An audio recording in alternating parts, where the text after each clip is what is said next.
Señora Presidente, señores senadores, señoras senadoras, muy buenas tardes.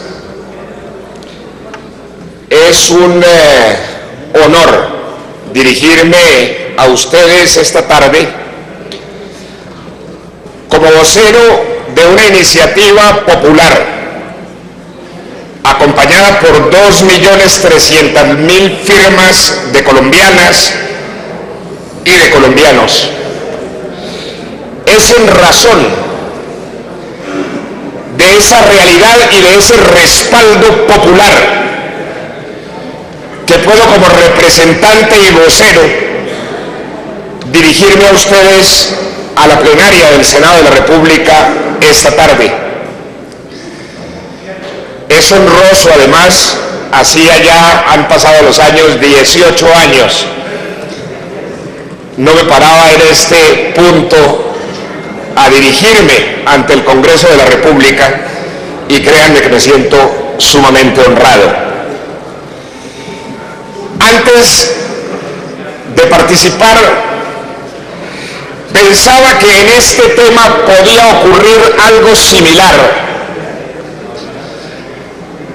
a aquella insistencia que prácticamente constituía el punto medular de la preocupación política de ese liberal histórico que fue Jorge Eliezer Gaitán. Gaitán decía que uno de los problemas gigantescos de la política en Colombia,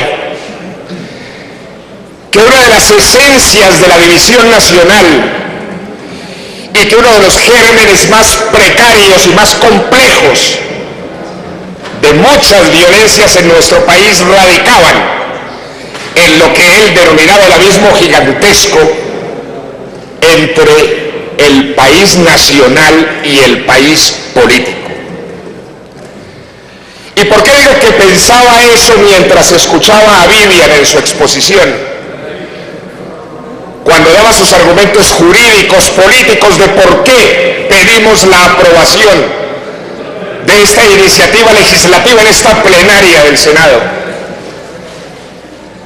Porque me parece que es importante caer en la cuenta de a qué nos estamos refiriendo en este proyecto. Pareciera que hubiera mucho más interés en ese país nacional de la calle, de las provincias, de los municipios de Colombia, de los barrios populares, que en el Congreso de la República. Por eso quiero comenzar esta exposición recordando del encuentro que tuve con un amigo senador en una de las escalinatas del Senado. Se me arrimó y me dijo: mire, Carlos, creo que ustedes están equivocados. Ese referendo de Vivian fue un error de ustedes. Y fue un error de ustedes, entre otras cosas, porque se meten a agenciar un tema que tiene toda la controversia y la contradicción de los grandes medios de comunicación. Es un tema, me decía él, que está señalado como políticamente incorrecto. La verdad, le agradecí el comentario. Sabía que lo hacía sin hostilidad, casi que en una voluntad de un buen consejo. Y obviamente me di a la tarea de reflexionar sobre la apreciación. Y dije, a ver, este senador comete algunos errores muy precisos en su opinión. El primer error, ese referendo de Vivian.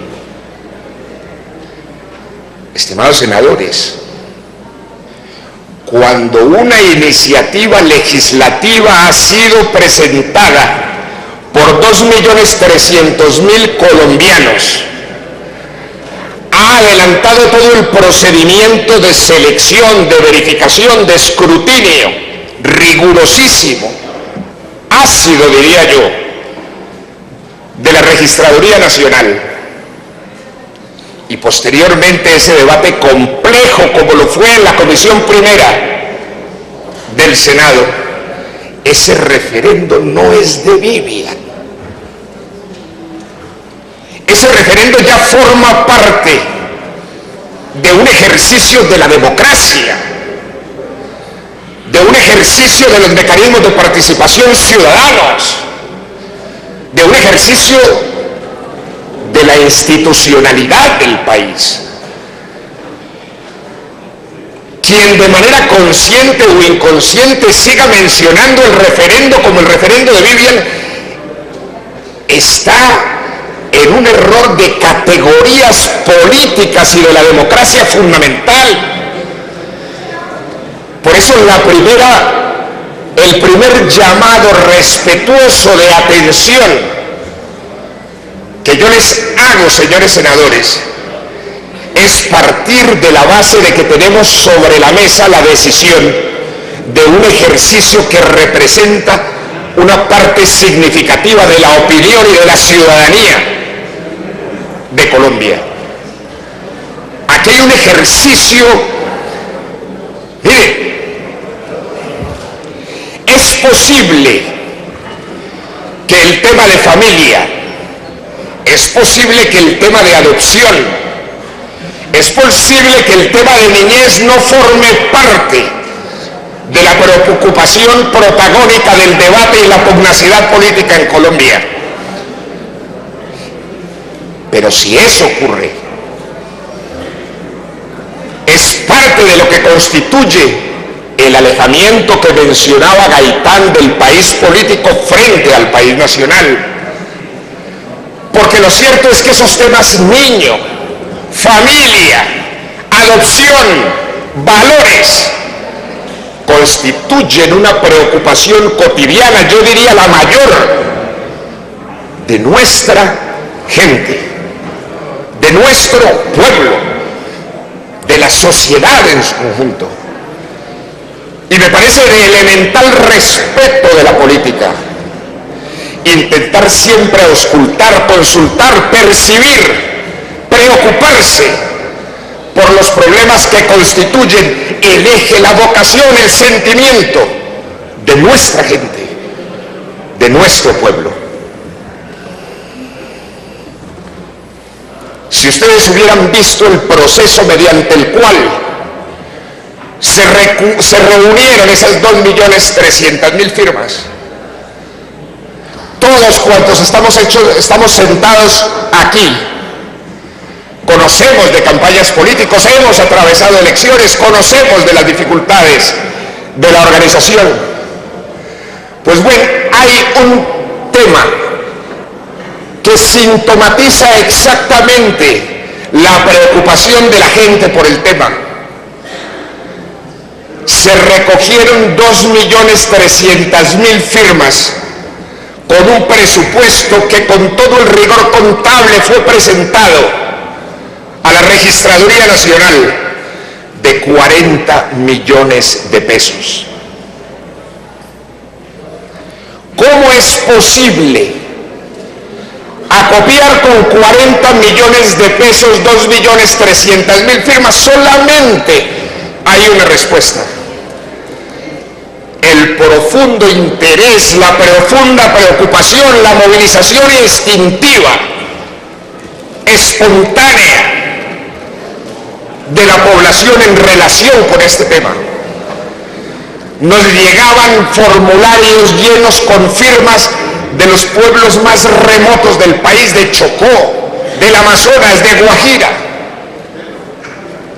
a lo largo de semanas, hasta adjuntar esa expresión que es la que hoy estamos discutiendo aquí en este Congreso. ¿Por qué estamos discutiendo en el Congreso? ¿Y cuál es el sentimiento que me embarga también para convocarlo? Y es la profunda soberanía y el profundo sentido de legitimidad popular que asiste a esta institución. ¿Cómo es que 2.300.000 firmas deben someterse al veredicto, a la aprobación o a la negación del Congreso de la República? Pues claro que sí, porque estamos hablando de democracia, porque estamos hablando de que este Congreso la institución tal vez más torpedeada y ofendida del Estado colombiano, es la institución que representa al pueblo. Es la institución que conjuga el mejor pluralismo de su política, de sus regiones, de sus culturas, de sus etnias, de sus generaciones. Y es por eso que ese esfuerzo de 2.300.000 colombianos debe venir a rendirle el homenaje y el respeto al Congreso, para que por favor el Congreso, con el mismo respeto y la misma responsabilidad, también reflexione y decida sobre si aprueba o no una iniciativa de una parte importante del pueblo colombiano. O sea que hay 3 puntos, 3 temas sustanciales que se conjugan en este debate y en esta decisión. Hay un primer tema, es el tema de democracia, es el tema de soberanía, es el tema de quién finalmente tiene la decisión sobre los temas centrales de la sociedad, del Estado, de la historia. Hay un segundo tema esencial en este debate: el significado, la presencia, el quehacer, la función de los niños en nuestra sociedad. Y en tercer lugar, estamos hablando por el tema específico de la adopción, del tema de familia, de lo que significa la familia, de la importancia y el valor que como nación, que como política, que como sociedad, que como Estado, le damos a ese fundamento, a esa célula imprescindible de la sociedad que es la familia. Democracia, niños y familia son en términos reales los 3 temas frente a los cuales estamos discutiendo, reflexionando y ustedes, señores senadores, decidiendo esta tarde. Adentrándonos en el tema específico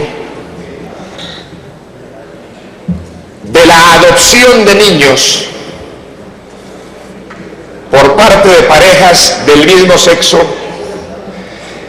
yo quiero llamar la atención sobre algo que nos ha venido ocurriendo como sociedad. Ha habido una enorme contaminación en la discusión del tema. La discusión sobre los orígenes del desamparo de los niños, la discusión sobre la calidad profesional y moral de los hogares de paso, la evaluación sobre los procedimientos y los criterios a la hora de aplicar las políticas públicas en relación con la adopción,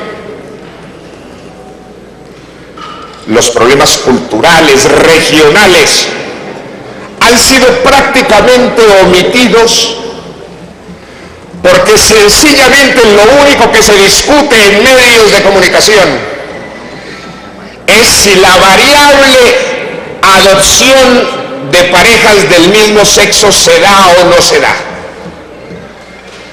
Casi que todo el tema complejo de la niñez, la adopción, la familia quedó sustituido en medio del vértigo mediático y farandulero del talante de los medios de comunicación en Colombia sobre si esos niños desamparados pueden o no ser adoptados por parejas del mismo sexo. Y creo entonces que aquí es indispensable precisar la pregunta correcta a la cual vamos a responder esta tarde. Y quiero que se precise la pregunta, porque como buenas veces lo ha remarcado la filosofía, Una buena pregunta supone una correcta respuesta. La identificación, la precisión de la pregunta es imprescindible a la hora de una buena reflexión. Hay dos preguntas centrales en este debate. La de quienes estimulan la ideología de género, quienes pretenden el ejercicio del liderazgo de la ideología LGBTI en la sociedad, y quienes tenemos otra concepción del mundo, de la familia y de la vida. Para la ideología de género, la pregunta central de este debate es: ¿por qué seguir negándoles a las parejas del mismo sexo el derecho a la adopción, conservando por ello atrasos abiertamente religiosos y discriminatorios? Para nosotros, en buena medida para un sector cristiano, creyente, mayoritario, la pregunta es distinta. La pregunta es: ¿cuál es el tipo de familia entre las múltiples que existen en la sociedad actual que mejor puede garantizar los derechos de los niños que van a ser dados en adopción? Escoger una u otra pregunta determina el debate. ¿Por qué insistimos en que la pregunta nuestra es la pertinente y la correcta? Por una razón muy simple.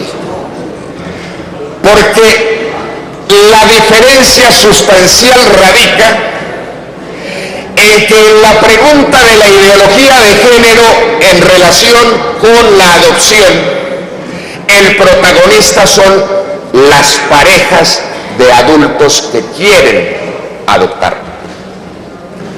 En la pregunta nuestra, el protagonista del ejercicio de la decisión y de la reflexión de la adopción son los niños. Cuando el problema fundamental de la adopción es por qué permitiremos o no la adopción de niños por parte de parejas homosexuales, el protagonista de la discusión es la pareja homosexual. Cuando nosotros decimos libremos la reflexión en relación cuál es la familia que mejor garantiza los derechos de los niños consagrados en la Constitución una vez se realice la adopción, en esta la preocupación y el protagonismo central recae sobre los niños. Pues bien, resulta que a la luz de la legislación este tema no debiera tener discusión. Las Naciones Unidas lo han definido. Nadie discute en la legislación internacional la prevalencia, la prioridad indiscutible del interés de los niños en cualquiera discordia, en cualquiera contradicción o tensión de derechos que llaman los abogados hoy en día.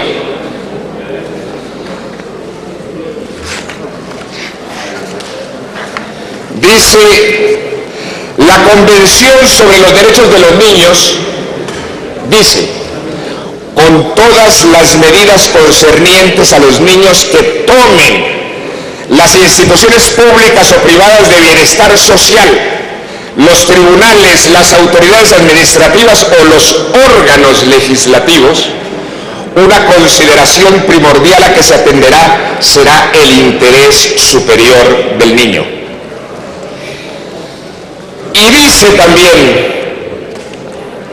con respecto a la adopción, en su artículo 21, el derecho del interés superior se refuerza aún más. No es simplemente una consideración primordial, sino la consideración primordial.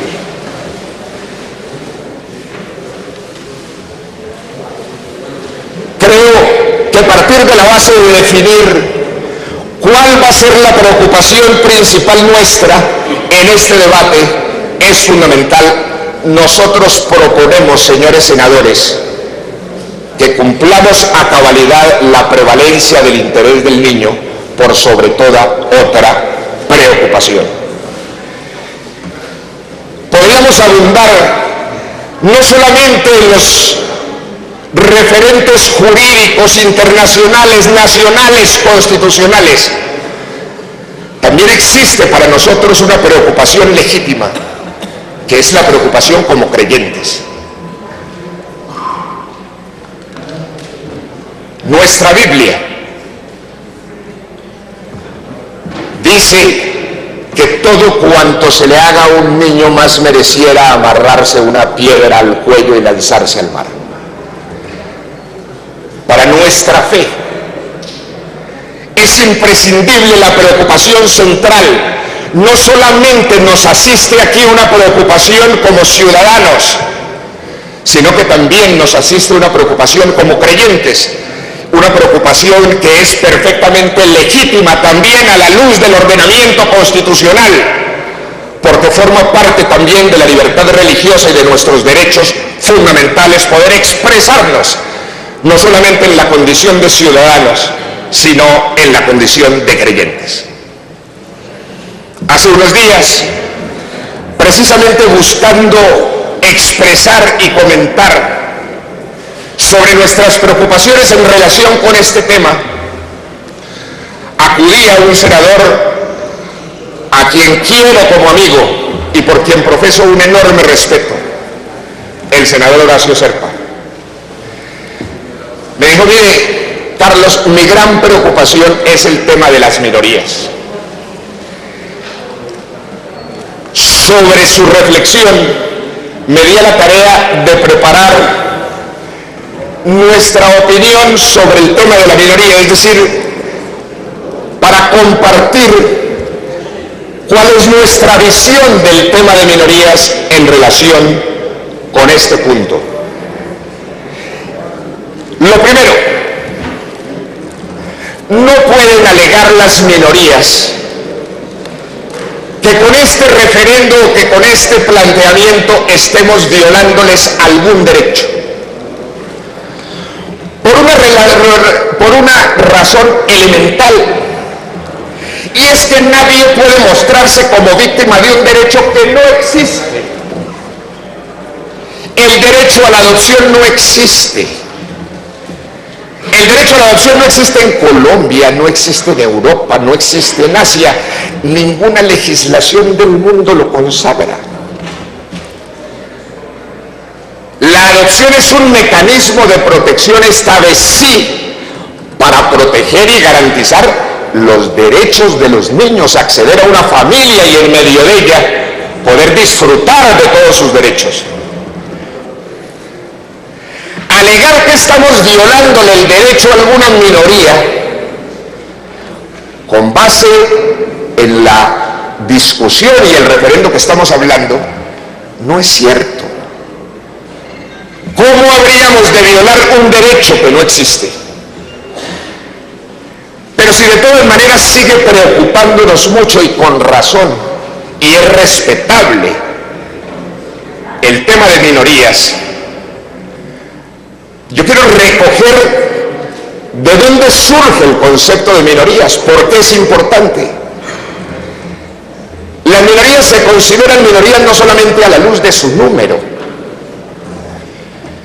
Si hubiera sido la minoría únicamente observada desde la perspectiva de la aritmética, pues las minorías nunca hubieran sido la población negra durante el apartheid. No hubiera sido minoría, eran mayoría en Sudáfrica. o jamás se hubiera podido considerar a la mujer en medio de la subyugación y de la injusticia y de la desigualdad como una minoría. Pero hay una minoría que nadie puede discutir. Cuando acogemos su aproximación a partir de la vulnerabilidad,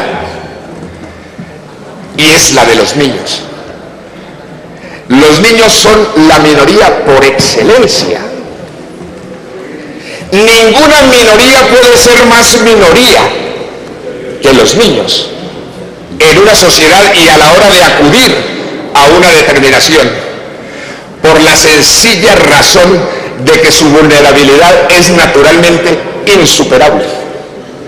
Los niños son vulnerables en sí, y es a propósito de eso que todas las legislaciones del mundo han tenido que darse a la tarea de protegerlos especialmente.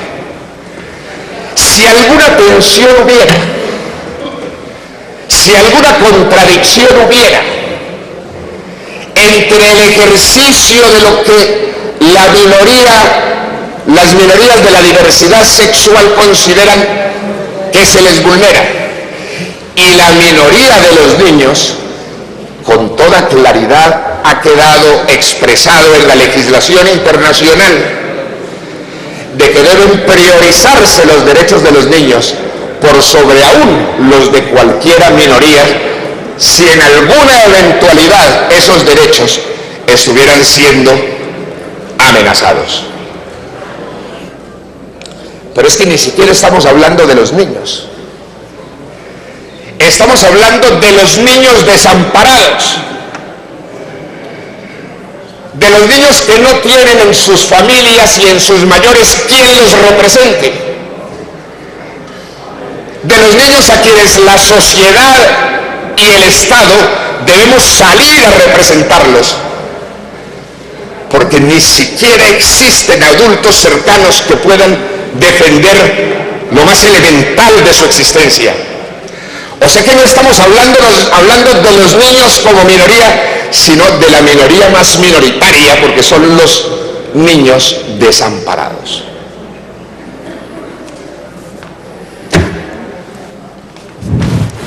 Senador, se le está acabando el tiempo. No. Bueno. Vocero. Excuse. Muchas gracias por el homenaje. La adopción. Es imposible hablar de adopción sin hablar del tema de familia. Como lo decía ahora Vivian, el artículo 42, el artículo 44. Hay una pregunta que pudiera surgir de esta plenaria, y es: ¿por qué habríamos de llevar este tema a la decisión popular? ¿Por qué convertir este tema en un problema de discusión política y social? ¿Por qué adelantar un debate que genera tanta polémica y tanta polarización? Bueno,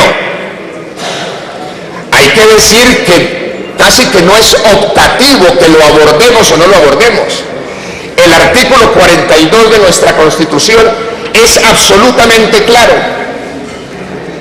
El 44, la familia y la sociedad y el Estado tienen la obligación de asistir, tiene la obligación de asistir y proteger al niño para garantizar su desarrollo armónico e integral y el ejercicio pleno de sus derechos. Cualquier persona puede exigir de la autoridad competente su cumplimiento y la sanción de sus infractores. Es decir, que casi que a la luz de la Constitución aquí estamos cumpliendo un mandato constitucional, tomando la decisión sobre el futuro y sobre el destino de los niños desamparados en esta sociedad. No es solamente una responsabilidad del Estado, es una responsabilidad de la sociedad. Y la sociedad se ha reunido en un porcentaje de ella misma para presentar 2.300.000 firmas. Es decir, cuando hablamos de familia, mire, la única institución que en el año 48, con la Declaración de los Derechos Universal de los Derechos Humanos, la única institución a la que se refirió la Carta de Derechos Humanos fue a la familia. Todas las legislaciones del mundo aceptan en la familia su núcleo fundamental. Si estamos hablando de niños, si estamos hablando de familia, ¿cómo no vamos a hablar de democracia y de sociedad? Me parece que la reflexión fundamental es que por excelencia este tema y esta decisión debe quedar en manos del pueblo.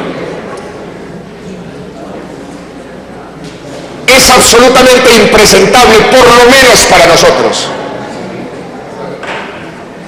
que 6 magistrados que todo lo discuten a puerta cerrada terminen tomando una decisión de tanto valor y tanta significación a la luz de nuestra cultura, a la luz de nuestras convicciones. Nosotros nos sentimos profundamente violentados y por eso acudimos a las herramientas de la Constitución y de la participación democrática para intentar que se adelante esta discusión y que sea el pueblo quien decida. Señores senadores, esta discusión tiene que ver con la médula de la legitimidad del Estado. En este Congreso, por razones obvias, en los últimos años, se ha venido discutiendo sobre la necesidad de una paz que supere las violencias de los charcos de sangre y de los muertos que hemos padecido. Pero a veces se nos olvida la necesidad de superar las violencias que no se manifiestan en sangres y en masacres. Cada vez que se legisla, se ejerce un acto de poder y se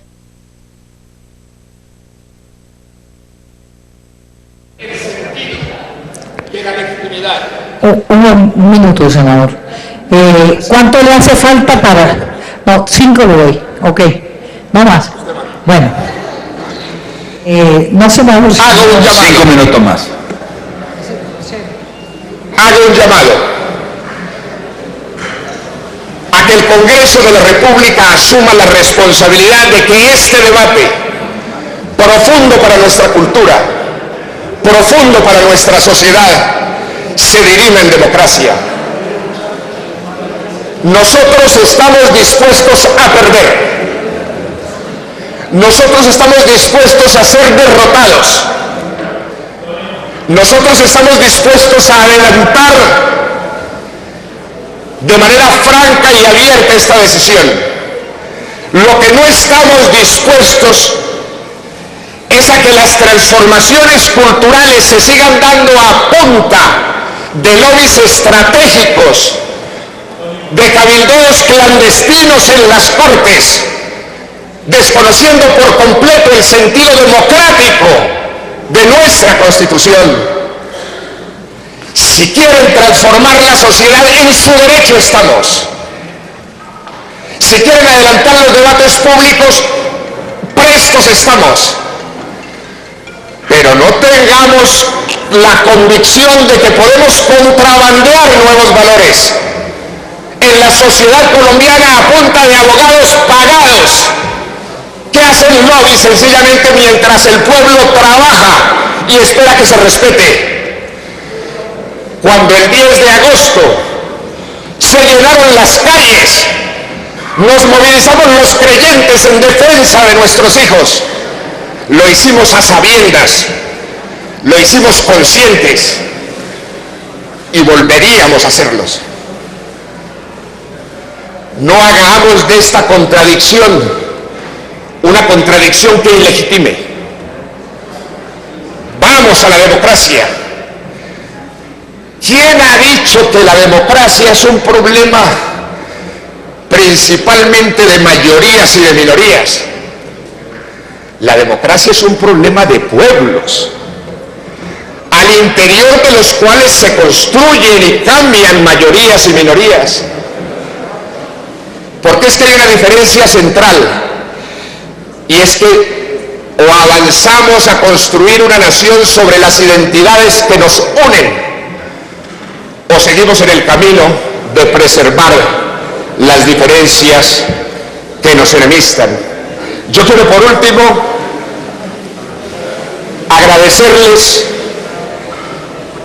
que me hayan permitido exponer estas tesis. Quiero reconocer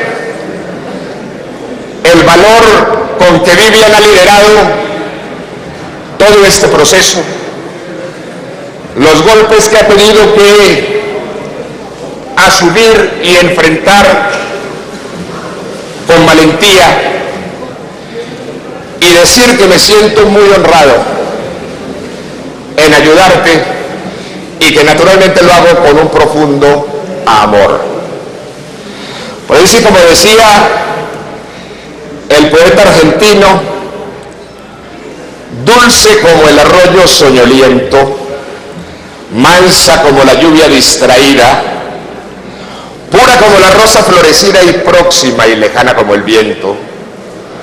Esta mujer que siente lo que siento y está sangrando por mi propia herida, tiene la forma justa de mi vida y la medida de mi pensamiento. Cuando me quejo es ella mi querella, cuando callo mi silencio es ella, y cuando canto mi canción es ella. Cuando confío es ella la confianza, y cuando espero es ella la esperanza, y cuando vivo es ella el corazón. Jesucristo, tu cruz, tu resurrección, en pie de victoria, ayer, hoy y siempre. Gracias.